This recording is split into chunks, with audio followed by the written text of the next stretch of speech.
윤석열이 다시 돌아올 수도 있는 것 혹시나 같다 그런 지금. 거 아니야? 만에 하나. 예. 만에 하나가 아니고 지금 그럴 가능성 꽤 있습니다 지금. 꽤 있습니다. 법적으로 따지면은 나라야 작살이 나든 말든 음. 윤석열이 법적으로 돌아올 수 있게끔 되는 구조. 물론 지금 그 키는 한덕수 지금 권한대행이 갖고 그렇죠. 있고 한덕수 네. 권한대행이 어쨌든 자신이 살 길이 자신이 빵에 들어가지 않을 길이 뭔지를 갖다 그게 가장 최우선의 우선 고려 순위일 테니까 음. 그거에 따라서는 윤석열 다시 대통령이 돼서 돌아올 가능성 매우 높습니다. 근데 이 부분에서 이 대목에서 하나하나 좀 따져보고 싶은 게 예. 그 홍 선배 같은 경우는 심지어 국회에서 헬기 날아드는 모습도 보셨다고 음. 하니까 그럼에도 불구하고 윤석열 대통령과 김용현 전 국방부 장관 같은 경우에는 경고성 계엄이었다 야당을 향한 이런 식으로 물타기를 하려고 하는데 그게 현장에서 봤을 때 경고성 계엄으로 보였습니까? 경고를 그런 식으로 한 게 어디 있어. 그러니까요. 야당에 대한 예. 경고를 왜 그런 식으로 해. 헬기까지 들어와서. 사실 그러니까요. 저는 그런데 네. 말이 나왔으니까 말이지만은 그때 그 계엄이 어쨌든 국회를 장악을 못했잖아요. 여러 가지 정말 하늘이 도와준 게 있었지만은 음. 제가 봤을 때 가장 결정적인으로 도와줬던 거는 그게 네. 헬기가 굉장히 늦게 도착했잖아요. 맞아요. 네. 제가 국회 갔을 때 그때 이후에 막 날라들더라고. 그러니까 소식을 접하고 간 홍사훈 선배보다 헬기가 그렇지 더 늦었다는 거 아닙니까? 늦었어. 쉽게 얘기해서. 예. 원칙대로 따지면은 그 계엄 선포 윤석열이가 이제 텔레비전에 나와서 발표하면서 네. 그때 헬기는 동시에 국회에 터치다운을 했었어야 되는 그렇죠. 거잖아요. 네. 그래야만이 국회를 딱 봉쇄해서 국회의원들이 못 들어가잖아. 음. 굉장히 늦었잖아요. 그렇죠. 그게 나중에 그제 그 MBC 보도에서 그 과정을 갖다 대한민국의 운명을 가른 30분에 갖고선 쭉 나오는데 그게 정말 저는 한국의 운명을 갈랐다고 하늘이 도운. 생각해요. 예. 왜냐면은 그때 그 특전사 헬기가 12대가 그 블랙호크 헬기가 특전사 대원들 싣고서는 목적지가 국회라는 건 이 헬기 조종사가 알았던 것 같아. 그렇죠. 네. 알고서는 이제 땅 위에서 뱅뱅뱅뱅 돌면서 비행 허가를 갖다 받아야 될 거 아니에요. 네. 우리 국회로 들어간다 했는데 그거는 허가권자는 수도방위사령부의 작전통제실 여기서 이제 그 딱 음. 왜냐면 수도권에는 워낙 중요하니까 그렇죠. 아군 비행기들도 통제를 하는군요. 예. 명령이 있어야만이 들어올 수 음. 있으니까 혹시라도 기름 떨어져서 추락할 수도 있으니까 그러니까는 통제를 받아야 되는데 네. 이 그 특전사 헬기가 들어간다고 하니까는 야 이게 무슨 계획에도 없던 비행인데 왜 들어와 니들이 못 들어와 이렇게 해버린 거예요. 그러니까 음. 또 헬기 그 파일럿이 조종사가 그럼 알았어 하고서 순순히 또 또 말을 안 들어. 뜬 거야. 예. 안 떴어. 자기가 봐도 이상하거든. 국회로 왜 가라는지는 모르겠는데 하여튼 국회로 갑자기 가라니 이게 네. 명령에도 계획에도 없었던 건데 그러니까 헬기 조종사도 알았어 하고 기다렸거든요. 그리고 네. 나서 한 5분 뒤에 누군가가 다시 또 쫙겠지. 그러니까는 헬기 거기서 그쪽에 그 네. 대대에서 그러니까 다시 수방사 그 작전 통제실에 또 독촉을 했나 봐요. 우리 들어가야 된다고 그 허가해 달라 승인해 달라 네. 그랬더니 그 작전 통제실에서 안 된다 이거 미계획인데 목적을 말해라. 국회 지금 왜 간다는 거냐. 갑자기 그래서 안 된다 했더니 그 다음에 이제 한 30분 뒤에 애초 계획보다 30분 뒤에 일단 헬기가 무조건 뜹니다 그냥. 음. 수방사에서는 네. 승인이 안 계속 됐는데 인제 통제를 무조건 하고 떠. 있었는데 얼마나 해서 깨졌겠어. 그렇겠죠. 지금 뭐 하고 네. 앉았느냐고 지금. 뭐 고함치고 난리가 났겠죠. 그렇지. 예. 그러니까 무조건 떴어 12대가. 음. 뜨니까는 작전 통제실에서 난리가 난 거지. 야 니들 지금 뭐 하는 거냐. 그래서 여기서도 작전 통제실에서 희한하니까 막 여기로 알아봤을 거냐. 합참에도 알아보고 국방부에도 그렇죠. 알아보고 얘네들 경위를 뭐냐 도대체 예. 지금 막 들어오는데 격추시켜야 되냐 말아야 되냐 이것도 한번 고려해 봤을 거예요. 음. 당연히 그렇지. 수방사의 원래 프로토콜은 승인 안 떨어진 비행체에 대해서는 격추가 경고 사격 그다음에 이게 격추잖아요. 프로토콜이 그렇게 되어 있는 거군요. 당연히 예예. 그렇지. 하마터면 그때 정말 죄도 없는 특전사 다 죽을 뻔했어. 야. 하마터. 그래서 나중에 보니까 이제 육군 참모총장 박안수 얘가 예. 그때 당시에 계엄 사령관이었잖아요. 그렇죠. 네. 얘가 이제 자기가 지시를 한 거야. 야 걔네들 들여보내줘 하고. 그래서 이제 들어와서 30분 늦게 국회 운동장에 내린 거지. 이미 그런데 그때는 보좌진이나 국회의원들 담 넘어가고 그래서 어느 정도 다 음. 들어왔었던 거고. 일을 30분만 더 일찍 왔었으면 어떻게 네. 됐겠느냐. 정말 생각하기도 싫은 그런 세상이 왔을 아니 수도 가장 있어요. 부유한 독재 국가가 됐겠죠. 그렇지. 아마도 그랬을 것 같은데. 나 그래서 가장 그때 또 의심이 들어, 저 이해 못했던 게 수방사령관은 이진우 사령관이잖아요. 그렇죠. 네. 이번 내란에 굉장히 적극적으로 이제 협조를 했던 인물인데 왜 그럼 가장 중요한 헬기 진입 통제하는 작전 통제실을 갖다가 조치를 안 해놨을까? 야, 우리 헬기 들어올 테니까 그 막지 말고 그냥 놔둬. 그럼 작전 통제실장이 뭐 대령이라던데 왜요? 뭐 뭔 일 왜 그 갑자기 오밤중에 그 헬기가 들어가는 걸 놔둬야 되는 거예요? 무슨 네. 일인데? 물어봤을 거 아니에요. 그럼 뭐 말하기가 곤란하니까 말을 안 했겠지. 말을 안 했겠지. 그러니까 그냥 무조건 뜨면은 들어올 수 있을 거다. 뭐 이렇게 뭔가 그 영적인 어떤 믿음이 있었던 것 같아 이 사람들 전부 다.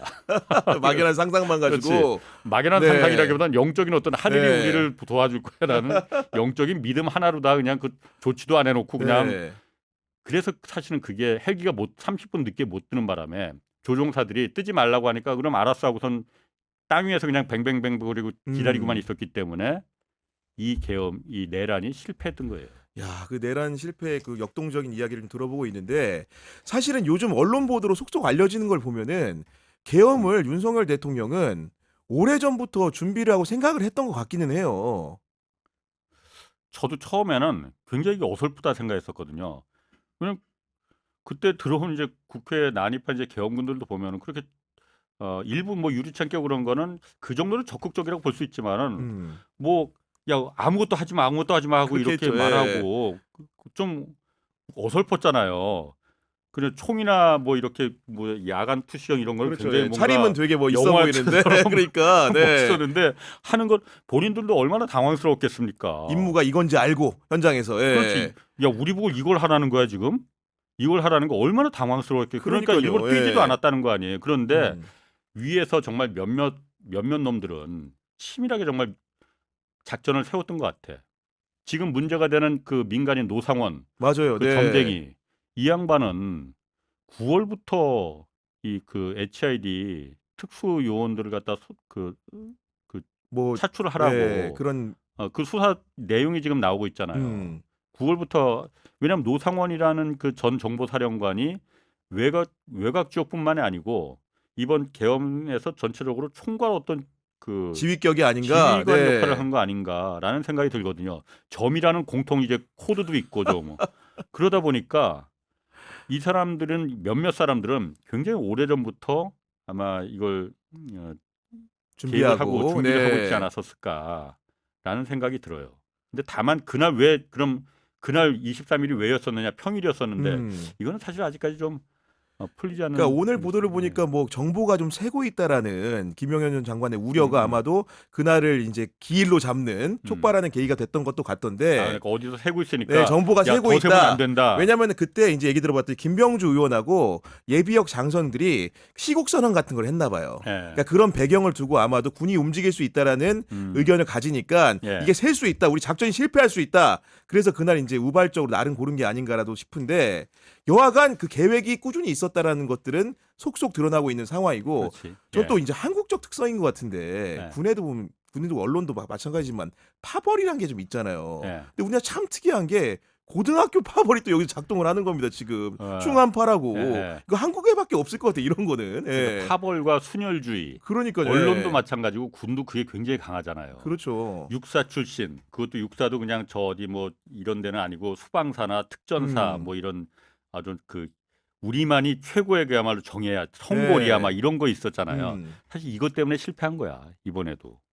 합참 의장이 지금 해군 출신이잖아요. 그러니까 이제 뺀 거죠. 뺀 네. 야, 해군은 해군이 여기를 이 곳에 어디 해군이 끼려고 해라고 배는 안 뜨니까요. 보니까. 글쎄, 네. 합참도 제외시키고 육군의 최정예만 진짜 그 자기들이 생각했을 때 나라를 지키는 나라를 구할 수 있는 세력들이라고 그 믿힐 수 있는 그 잔당 그 파벌 세력들이 똘똘 뭉쳐서 자기네들끼리만 하려고 하니까는 다른 데는 안 알려주고 그러니까 협조가 안 된 거지. 네. 아까 말했던 대로 작전 통제실 헬기 그것도 협조 믿을 수 없는 그러니까요. 애들이야 쟤네들은.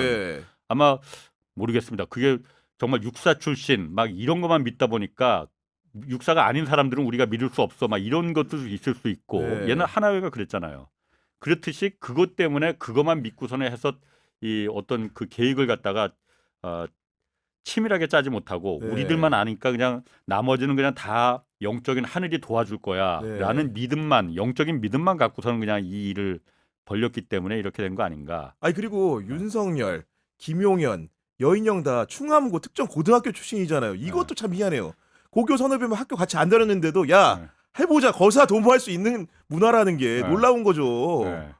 뭐 근데 그거는 뭐 한국적인 그 어떤 문화에서 네. 저도 사실 제 고등학교 후배라면은 좀 정은 가지 않나. 아니, 그렇죠. 예. 뭐 그렇긴 합니다만은 이런 그 중대 거사를 할 때도 네. 고교의 학맥이 작동하고 심지어는 그 고교생 현직 고교생들 무슨 죄가 있다고 네. 교복도 못 입고 다닌다는 거 아닙니까 지금? 아 그런데요? 예, 그런다는 거예요. 어쨌든 그 파벌 뭐 일부러 그러니까 그렇게 우연히 충암고 출신이 그렇게 모였을 리는 없을 테고 그렇죠. 당연히 예. 말한 대로 충암고 출신이니까 아 네가 내 후배야? 충암 고등학교 후배야? 그럼 내가 너는 키워줄게. 뭐 네. 너 생각 한번 그럼 말해봐봐. 그럼 생각이 나랑 비슷하네. 이렇게 했을 수 있겠죠. 뭐 그렇게 혹시 뭐 상상을 할수 교가 있을 것 부부 그런 거 같은데. 아니겠죠? 작전하기 전에? 불렀을 가능성도 있네. 왜냐면 저 같은 경우에도 솔직히 고위 관직에 계신 분들이 고등학교 네. 선배들이 가끔 전화 올 때가 뭐냐면은 전화 와서 딱 한마디 합니다. 교영아 교가 재창. 그러면 술자리에서 한창 마시고 스피커폰으로 교가 같이 부르는 거예요. 아니 나도 우리 고등학교 동기들 지금 한 1년에 한 번 정도 모이거든요. 네. 이제 올해는 이제 연말엔 막년에 송년에 틀렸다고 했고 신년에 뭐 이런데 네. 매년 보면 끝날 때 되면 거기서 길바닥에서 아우 창피해 죽겠는데 거기서 교가 막 부르고 앉았어. 아무튼 사정이 이러한데. 근데 이거 네. 얘기 좀 해야 돼요. 어쨌든 지금 아까 말했듯이 지금 상황이 좀 매우 긴박하게 돌아가고 있죠. 우리가 지금 다 이겼다, 끝났다 이제 그렇게만 생각했었잖아요. 사실 저도 그렇게 생각했었거든요. 이제 국회에서 가결됐으니까 헌재는 빠르게 심리해서 결론 그렇지. 낼 거야. 예. 그렇지. 그리고 우리가 다 텔레비전으로 본 만큼 그 범죄 현장을 봤으니 네. 이거는 빼박이야. 어쩔게 할 수가 없어라고 생각을 했잖아요. 그렇게 생각하세요, 구 기자는? 아니 지금 보니까 위기의 징조들이 좀 많이 보여요. 왜냐면은 일단은 그 검찰총장 출신이라는 사람이 수사에 임할 태도를 보이지 않습니다. 심지어는 자기의 그 명운을 결정할 수 있는 탄핵 심판정의 서류 접수조차도 송달이 안 되는 걸 보고선 철저하게 지연하고 미루는데 검찰총장이 아니고 헌재 말하는 거예요. 그는 헌재에서 본인이 이제 검찰총장 출신 아, 윤석열 대통령의 대응을 두고 얘기하는 건데 윤석열을 네, 그런 이제 그 범무지랭이가 아니잖아요. 예. 이런 지연 전략을 통해서 분명히 목적 달성을 하려고 하는 의도가 있는 거기 때문에 뭔가 좀 깔려 있는 우리가 뭐 법률적인 배경이 있는 것 같다 이런 생각이 좀 들었거든요. 그러니까 지금 이게 두 가지를 갈래잖아요. 하나는 헌재에서 이제 탄핵이 되는 탄핵 심판이 있고 네. 하나는 내란죄라는 형사 재판이 하나 있는 거잖아요. 두 갈래가. 일단 이 두 개 다 도장을 찍어줄 최종 승인자는 지금 어쨌든 윤석열이 지금 직무 정지 상태니까 네. 한독수 권한대행이잖아요. 그렇죠. 네. 한독수 권한대행이 어쨌든 그 바라볼 수밖에 없는 절박한 사정이 돼버리긴 했잖아요. 그런데 한독수 권한대행이 이제 선의에 나라가 안 그러면 절단 나니까 윤석열이 다시 돌아오면 그 불확실성을 국제사회가 한국을 인정을 하겠느냐. 전혀 인정 못하겠죠. 네. 그러니까 그거 나라가 나락으로 가니 한독수 권한대행이 어쨌든 관료 출신이고 경제관료 출신이고 이걸 갖다가 놔두지는 않을 거다라는 생각은 막연히 했는데 어쨌든 한독수 권한대행이 지금 본인이 피의자 상태잖아요. 내란 그렇죠. 뭐 국무회의에. 방조 네. 내지는 그런 어떤 혐의가 있는 내란은 어쨌든 굉장히 중한 벌을 받으니까 내가 살 수 있는 방법이 뭔지를 아마 굉장히 고민을 할 겁니다. 뭐 그걸 갖다 욕할 수는 없겠지만은 일단 내란 특검이 다 올라가 있잖아요. 국회를 네. 통과해서 상설 특검도 올라가 있고 그 일반 특검도 특검도. 올라가 있고 네. 일반 특검이 이제 엊그제 17일 날 국회에서 통과가 됐어요. 그러면은 이걸 갖다가 지금 권한대행이니까 권한대행이 이걸 갖다 그러면은 특검을 그럼 출범 임명을 하고 뭐 이런 네. 부분에 대해서 우리가 받겠다 정부가 이걸 갖다가 하거나 네. 아니면 윤석열이 과거에 했듯이 거부권을 이제 행사하거나 지금 하면 되는 거거든요. 지금 안 하거든.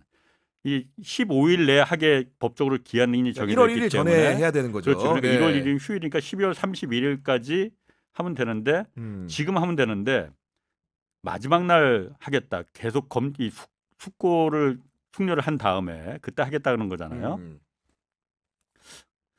하여튼 시간이 그럼 한 열 며칠간을 그냥 허송세월 하는 거잖아요. 지금 그렇게 하루 보내는 한 시가 거죠. 급한데. 예. 원래 빨리 특검이 출범해 사건을 받아와야 되는데 그렇지. 예. 왜냐하면 지금 검찰하고 공수처가 서로 지금 경쟁적으로 막 싸우고 경쟁적으로 있죠. 하고 예. 기소를 결정적으로 누가 하느냐가 중요하기 때문에 특검이 빨리 출범을 해서 특검이 기소를 해야만이 윤석열을 기소를 해야만이 이게 국민들이 믿는 그 기소가 공소유지가 될 예. 텐데 잘못하면 이게 죽서서 개죽게 생겼다 뭐 이런 얘기도 나오고 있는 거니까 특검도 지금 31일 날 도장을 찍겠다거나 아니면 거부권을 행사하겠다 그때 이제 하기 말하겠다라는 네. 거고 뭐 지금 그때까지 미루겠다는 거 보니까 거부권을 행사하지 않을까 이런 의심들이 굉장히 많이 들어요.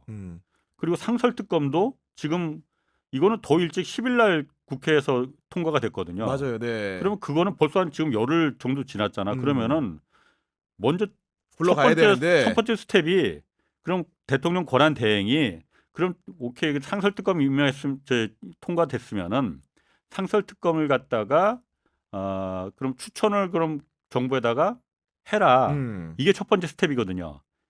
이거는 그냥 법에 지체 없이 하도록 돼 있어요. 바로 하게 돼 있는 거죠. 네. 그러니까 바로라는 게 아까 그 뭐 15일 이내 뭐 5일 이내 이렇게 해라 기간을 딱 정해준 게 아니고 지체 없이라고만 돼 있기 때문에 이것도 1년이 가도 지체 없이 나는 하는 중이야라고 밀 수가 있는 거야. 그러니까 열흘 지나도록 이걸 갖다 의뢰를 안 하고 있어요 국회에. 안 하고 있으니까 첫 번째 스텝을 넘어갈 수가 없는 거야 지금. 왜 안 하느냐 이거지. 네. 이 상태에서 그러니까 12월 31일 날 헌재 재판관 이제 3명 임명하는 것도 27일 날 이제 뭐 민주당은 하겠다는 거죠. 네. 민주당에서 이제 그 인사청문회 끝나고 보고서를 올리겠다고 하니까 그럼 이제 한 3, 4일 내로 권한대행이 그걸 갖다가 임명 여부를 갖다가 결정을 해야 되는데 그게 다 12월 31일로 이제 몰려 있습니다. 막판에. 그러니까 이때 우리가 생각하는 대로 한덕수가 그거 하겠느냐 이게 의심스러운 거죠. 왜냐하면 그거를 하면은 뭐 이건 물론 제 생각입니다. 제가 한덕수 입장이라면은 내가 빵에 들어가지 않을 수 있는 길은 그리고 빵에 들어가면 어쩌면 꽤 오랜 기간을 매우 오랜 기간을 거기서 살아야 그렇죠. 되는데 안 들어갈 수 있는 길은 뭘까? 내가 민주당 말을 지금 다 들어줘서 도장 찍어주고 다 동의해주면은 내가 빵에 안 들어갈 수 있을까? 그거는 천만의 말씀이잖아요. 그거는 검찰이나 어쨌든 그 수사기관에서 결정할 문제지 그렇죠. 정당 결정한 문제가 아니고 그럼 내가 살 수 있는 길은 유일하네. 윤석열이 다시 대통령이 돼서 돌아오는 길밖에 없는 거네. 그러면 언제가 될지는 모르지만은 상당 기간 이게 어쩌면 영원히 내가 지은 그때 입 다물고 있었고 암묵적으로 협조했던 죄를 면할 수 있는 거네라고 생각하지 않을까라는 생각이에요. 그래서 민주당이 지금 전략을 잘 짜야 됩니다. 왜냐하면 이게 중요한 게 잘못하면 윤석열이 지금 어쨌든 체포를 안 하고 있잖아요. 맞아요. 네. 저는 지금 서둘러서 체포하면 오히려 그게 약이 아니고 독이 될 가능성이 더 있다고 보거든요. 왜냐하면 체포하면 일단 국민들 입장은 다 야 윤석열 왜 저렇게 지금 백주대낮에 돌아다니도록 놔두냐 생각하잖아요. 그렇죠. 그런데 만약 체포를 해버리면은 48시간 내에 영장을 쳐야 되잖아. 구속영장을. 아니면 풀어줘야 되고 현직 대통령을 갖다 체포했는데 구속 안 시키고 그냥 다시 풀어주고 고생했어요 하고 이틀 만에 그렇다고 한다면 놔둘 되게 수가 없지. 그건 생각할 수 없는 일이에요. 공수처가 지금 어쨌든 그 역할을 담당하고 있으니까 수사는. 공수처가 그럼 영장을 칠 텐데 그럼 구속영장을 치고서는 구속영장이 20일이니까 20일 내에 분명히 기소를 해야 돼. 그렇죠. 이것도 기소 안 하고 이거 우리가 기소하면은 기소권은 또 공수처는 없고 판단을 받아야 됩니다. 검찰에 넘겨야 되니까 그리고 공소유지가 검찰로 넘어가니까 그럼 다시 윤석열을 검찰로 믿을 수 없는 검찰에 넘겨줘야 된다는 이 딜레마가 생겨버리잖아요. 맞아요. 네. 그러니까는 지금 섣불리 체포했다가는 그 전에 특검이 출발을 하면은 괜찮은데. 그렇죠. 지금 한덕수가 언제 도장을 찍을지 모르고 한덕수 만약 도장을 안 찍고 거부권을 행사해버리면은 탄핵시키고 그 다음에 다시 이제 최상목 경제부총리로 넘어가서 이 사람한테 이제 다시 또 이걸 매달릴 수밖에 없는데 이러면 그때 특검이 출범을 안 하면은 윤석열이 검찰 휘하에 들어가서 검찰이 공소유지를 재판을 맡게 되는 이 불상사가 생길 수 있다는 얘기잖아요. 그렇잖아요. 그렇죠. 논리적으로. 그러니까 네. 시간이 지금 그래서 급하다는 거야. 한덕 지금 봐서 그러니까 민주당도 전략이 분명히 있을 겁니다. 한덕수한테 어떻게 압박을 가할 수 있겠지. 그러니까 당신 잘 생각해라. 만약에 당신이 지금 거부권을 행사하면은 그 다음에 최상목 지금 서로 아무도 못 믿는 상태거든. 이 내부에서는 당사자들끼리는 당사자끼리는 내가 사는 게 최우선이야. 그렇죠. 네. 그러니까 한덕수는 잘 생각해라. 그 다음에 최상목이 부총리가 이어받을 텐데 최상목이 만약 예를 들어서 바로 취임하는 그 권한대행 이어받는 날 바로 특검 임명하고 헌법재판관 3명 동의 임명하면은 당신은 한덕수는 죄가 추가가 되는 거다. 내란에 더 협조한 혐의가 있는 거로 그 인식이 될 수 있다. 그렇게 될 수 있겠죠. 실제로. 그렇지. 네. 그렇게 아마 협박이란다. 압박을 아마 할 겁니다. 그러니까 잘 생각해라 지금 어떻게 될지. 물론 민주당이 그러니까 민주당이 한독수 입장에서는 얼마나 고민되겠습니까? 그러니까 민주당에도 그런 말을 하고 싶을 거예요. 야 그럼 내가 민주당 하라는 대로 다 해줄 테니까 나중에 혹시 네. 나중에 민주당이 정권 잡으면 나 사면해 주면 안 될까? 이런 얘기 생각도 하고 있을 거 아니에요. 머릿속이 복잡하겠죠. 머릿속에. 그런데 네. 뭐 그거는 뭐 정당이 약속해 줄 수도 없는 문제고 맞습니다. 해서도 네. 안 되는 문제고 한덕수는 물론 음. 굉장히 물어보고 싶을 거야 지금. 네. 아 내가 하라는 데 다 할 테니까 이게 사면해 주면 안 될까? 뭐 이런 생각도 하고 있을 거예요. 근데 네. 그걸 민주당이 지금 제안할 수 있는 건 그 절대 안 되는 거고. 이런 부분을 갖다가 그 민주당에서 전략을 잘 채워서 나중에 정말 닥쳤던 게 지붕 쳐다보지 않도록 압박할 때는 지금 영 봐서 저는 이것도 하나의 방법이라고 생각해요. 어쨌든 엊그제 그 6개 법안 네, 양곡법이나 이거 양곡관리법을 비롯해서. 거부권을 행사했으니까 네. 적극적으로 거부권을 행사했으니까 자 이거는 31일까지 기다리지 말고 지금 빨리 결정을 해라.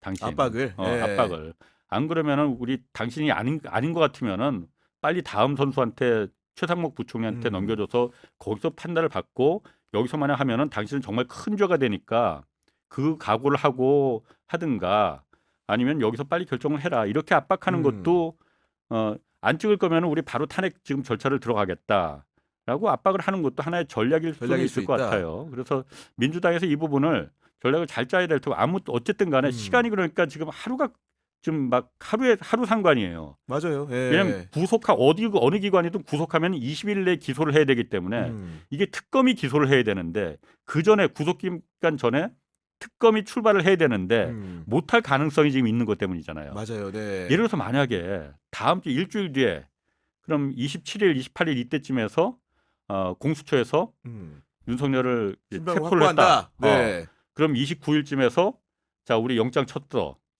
그러면 29일부터 20일이면 언제야? 한 1월 그렇죠. 뭐 이제 20일쯤에 네. 그 기한이 데드라인이 거기잖아요. 1월 20일 이전에 특검이 출범을 해야 돼. 그래야만이 공수처가 아이고 환영합니다. 우선 넘기고 특검이 윤석열을 기소하는 이 아름다운 과정이 딱 되는데 이게 그러니까 하루 이틀 상관으로 지금 언제 최상목으로 넘기느냐 마느냐 이게 그러니까 수사기관도 속내가 복잡할 수밖에 없는 거죠. 국민적 요구는 체포를 하라고 하는데 그렇죠. 그 시점이 너무나 중요하기 때문에 유관기관 간의 연계 문제 때문에 그런 것이고 또 하나 불길한 뭐 징조라고 한다면은 국민의힘이 좀 너무 뻔뻔한 것 같아요. 그러니까 네.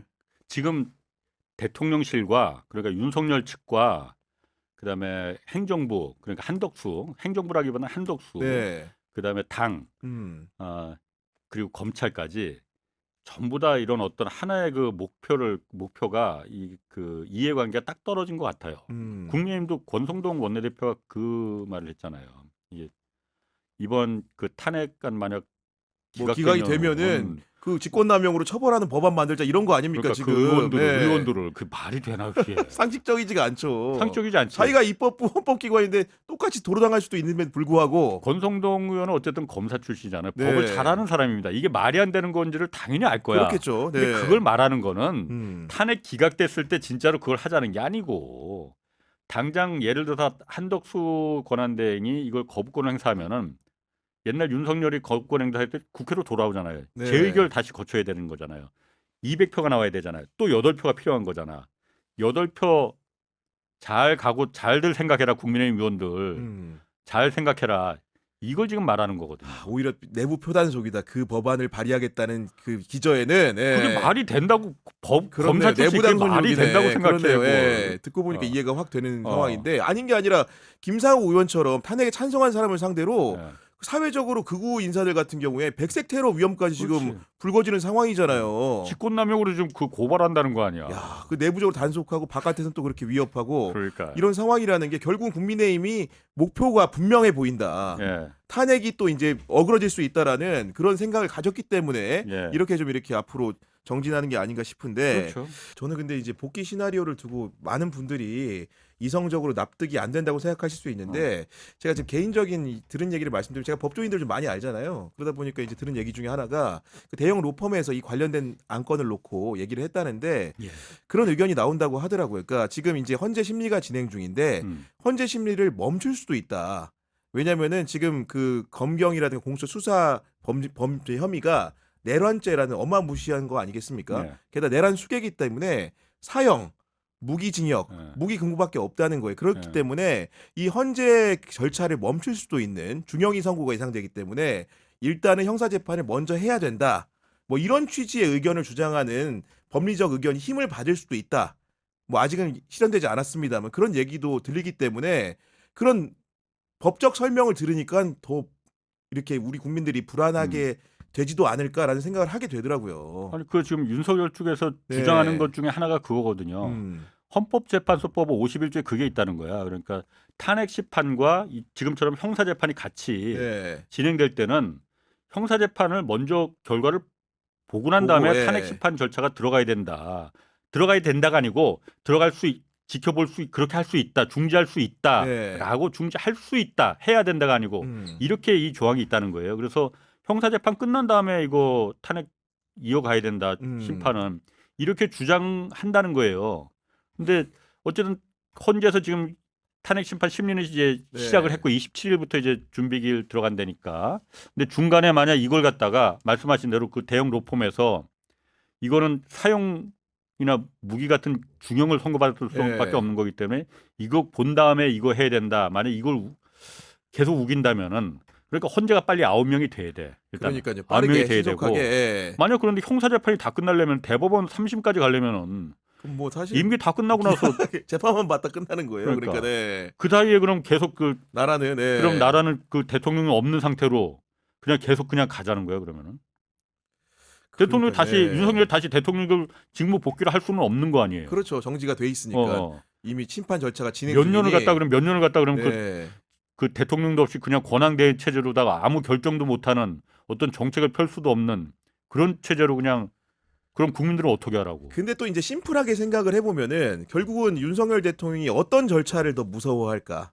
예. 탄핵 심판을 무서워할까? 아니면은 말 그대로 검찰이든 경찰이든 공수처든 간에 수사기관의 조사를 무서워할까? 저는 동물적으로 후자가 더 무서울 것 같아요. 윤석열이 아니라 네. 김건희가 무서워. 김건희가 그렇죠. 제일 무서워하는 게 네. 그거지.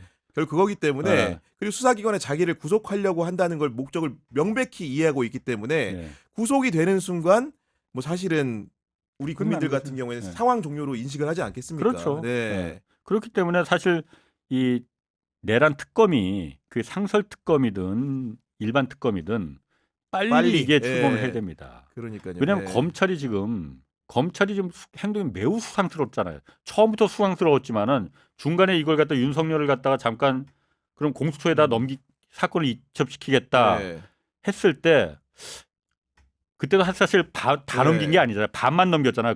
김용현이나 뭐 군수내부들은 자기들이 다 잡고 있었잖아. 저걸 왜 넘기려면 다 넘겨야 되는데 왜 안 넘길까? 무슨 꿍꿍이가 또 분명히 있는 걸 거야. 그렇지만은 반이라도 넘긴 게 어디냐. 특히 수괴를 넘긴 거는 그래도 좀 인정해줘야 되는 거 아니냐. 다음 날 바로 경찰하고 국방부 압수수색 들어간 거 봐요. 조사본부하고 국수본부. 이거 봐서는 검찰은 절대로 여기서 국민들 편이 아니다. 네. 절대 국민 편 아닙니다. 지금. 근데 저는 또 한편으로 제가 수사기관 출입을 좀 오래 했잖아요. 예. 윤석열 대통령이 그러면은 검찰을 무서워할까, 경찰을 무서워할까, 공수처를 무서워할까? 검찰을 제일 무서워. 제일 무서워할 것 같아요. 자기가 그래 왔었으니까. 그러니까요. 예. 어. 거기서 그래가지고 이론이 약간 있긴 어. 합니다. 개인적으로는. 예. 네. 그래서 아마도 공수처 조사를 받게 된 거를 예. 웃고 있을 수도 있다는 생각이 예. 듭니다. 개인적으로는. 그래서 네. 검찰이 넘겼다는 썰도 있어요. 그러니까요, 예. 공수처가 저거 수사 못한다. 그러니까, 더군다나 예. 주요 핵심 그 범죄자들인 이미 김용현부터 검찰이 다 신병을 시작해서 확보했기 때문에 예. 이 군 숙내부들 특전사령관이나 전부 다 검찰에서 확보하고 있는데 그러니까 여기는 안 풀어준 거거든, 안 넘긴 거거든. 그러니까요. 우리가 수사한 자료 공수처에서 모르면은 절대 그 윤석열 혐의를 갖다 100% 입증 못한다. 네. 그리고 검찰은 이거 공유할 생각이 없거든요. 공유 안 해도 되게 돼 있거든 그냥. 절차상으로는. 그렇죠. 네. 공유할 생각도 없고. 알겠습니다. 오늘 이 탄핵 정국 속에서 마련한 토요 특별판 홍사훈 선배의 말씀을 들어보니까 사실은 미래 희망도 봤고요. 아까 말씀하셨던 울컥했던 장면에서는 미래 희망을 본 반면에 또 한편으로는 정말로 앞길이 순탄치 않을 것 같다라는 생각도 듭니다. 그래도 우리 국민이 보통 국민입니까? 그러니까 예. 뭐 화이팅 해야 돼. 힘내가지고 그 20대, 30대, 10대들의 예. 초롱초롱한 눈을 잊지 말고 그러니까. 한다면 좋은 결과가 나올 거라고 믿어 의심치 않습니다. 이럴 때일수록 함께 이야기 나누면서 그래서 내가 지혜를 마지막으로 모으는, 내가 그 말을 못했다. 그 제가 하여튼 이 상황이 지금 엄중하다고 우리가 생각했던 건 이긴 네. 거 아니다 지금. 쟤네들도 지금 목숨 걸고 나설 판인데 그럼요. 당연히 예, 목숨 걸고. 당연하겠죠. 그래서 예. 그 부분을 페이스북에 좀 글을 제가 썼잖아요. 네, 그게 좀 알아요. 많이 네. 회자가 됐는데 그거 보니까는 그 커뮤니티 20대 뭐 커뮤니티에서 뭐 욕 나오면서 왜 욕이 안 나오겠어? 욕 나오면서 광화문에 좀 쉬려고 했는데 다시 못 나가겠다. 풀어야겠다. 예. 응원봉 어딨어?